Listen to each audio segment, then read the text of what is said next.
ماتمی اور نمازی والا جو سوال ہے وہ ماتمی ہی نمازی ہے اور نمازی ہی ماتمی ہے. ماتمی کو نمازی ہونا چاہیے, نمازی کو ماتمی ہونا چاہیے, ایک بالکل صاف سی بات ہے, کوئی فرق نہیں ہے. کوئی فرق نہیں ہے. آپ مجھے بتائیے امام حسین علیہ الصلوۃ والسلام خود امام تھے نا, معصوم تھے نا, نماز پڑھتے تھے کہ نہیں پڑھتے تھے؟ عجیب سا سوال ہے نا, لیکن کرنا پڑ رہا ہے. پڑھتے تھے یا نہیں پڑھتے؟ کوئی شک نہیں اس میں. امیر المومنین علیہ الصلوۃ والسلام کو کہاں شہید کیا گیا؟ محراب میں. محراب میں کیا کر رہے تھے وہاں پر؟ نماز پڑھ رہے تھے. جناب زینب سلام اللہ علیہا سے امام حسین کیا فرماتے ہیں؟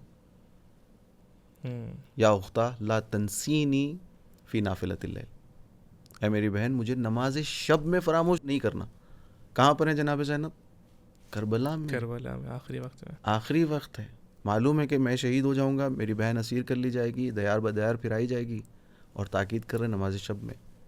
یعنی ان کو بھی معلوم ہے کہ میری بہن نماز واجب تو چھوڑیے, نماز شب کو بھی ان حالات میں بھی ترک نہیں کرے گی, قضا نہیں کرے گی.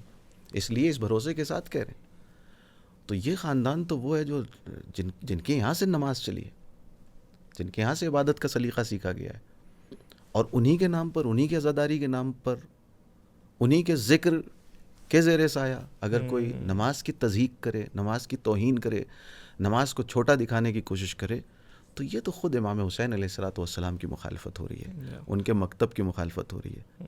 یہ بالکل صاف سی بات ہے کہ نمازی اور ماتمی میں کوئی فرق نہیں. ہر سچا ماتمی نمازی ہوگا اور ہر سچا نمازی, یعنی جو تھوڑا بہت بھی اگر دین کو سمجھے گا, اہل بیت علیہ السلام کی سیرت کو دیکھے گا, اسے پتہ چلے گا خود سید الشہداء نماز سے محبت کرتے ہیں, انی احب الصلاۃ فرماتے ہیں.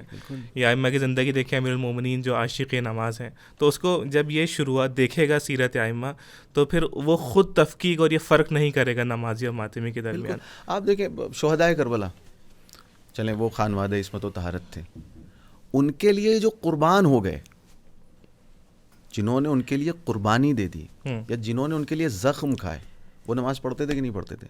شک پڑھتے تھے. ان سے زیادہ ہم وفادار اہل بیت ہیں, ان سے زیادہ ہم شیعہ اہل بیت ہیں. اگر یہ دعویٰ صحیح ہوتا تو ان کو کرنا چاہیے تھا کہ ہمیں نماز کی ضرورت نہیں ہے.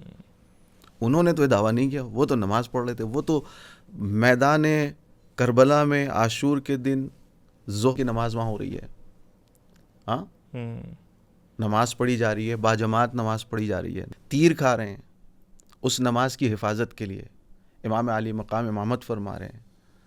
تو یہ ساری واضح چیزوں کا کوئی اگر انکار کرے تو واقعی افسوس ہوتا ہے. یعنی مجھے تو یہی تعجب ہو رہا ہے کہ کیا زمانہ آ گیا ہے کہ اس موضوع پر ہمیں گفتگو کرنی پڑ رہی ہے, اس موضوع کو ہمیں سمجھانا پڑ رہا ہے کہ بھائی نماز بھی بہت ضروری ہے. ایسا ہی ہے. اپنے عزاداروں کو, اپنی قوم کو.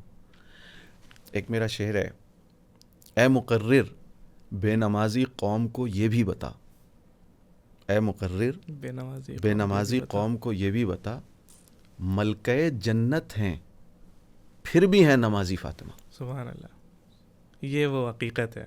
اب وہ ملکہ جنت ہوتے ہوئے تو نماز پڑھ رہی ہیں, اور تم کہہ رہے ہو کہ ہم چونکہ ان کے چاہنے والے ہیں لہٰذا ہمیں نماز پڑھنے کی, ہم تو ایسے فری میں جنت میں پہنچنے والے ہیں, نماز کی کیا ضرورت ہے؟ یعنی کتنا فرق ہے. اگر یہ دعویٰ کرنا ہوتا تو جناب زہرا کو کرنا چاہیے تھا, وہ تو ملکہ جنت ہے, وہ کہتی بھائی میں تو ملکہ جنت ہوں, مجھے کیا ضرورت ہے نماز کی.